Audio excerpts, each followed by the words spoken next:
Hello viewers, আসসালামু আলাইকুম। আজকের ভিডিওতে খুবই সুন্দর একটি ফুলের টব এঁকে দেখাবো, সাথে পেন্টিং করে দেখাবো। আশা করছি সম্পূর্ণ ভিডিওটি দেখবেন, অবশ্যই ভালো লাগবে। প্রথমে আমি একটি বৃত্ত করে নিয়েছি, এরপর উপর দিয়ে একটুখানি মুছে একটি ফুলের টবের ডিজাইন করে নিয়েছি। আমার ছবি আঁকা ভালো লাগলে অবশ্যই পেজটি ফলো দিয়ে যাবেন, যাতে পরবর্তী ভিডিওগুলো দেখতে পারেন।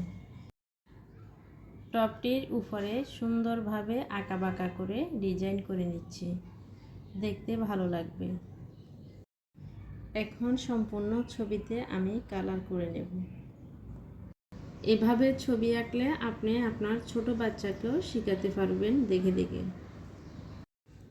দেখুন কিভাবে ফুলগুলো এঁকে নিচ্ছি টবের উপর, সাথে পাতাও দিয়ে দিচ্ছি।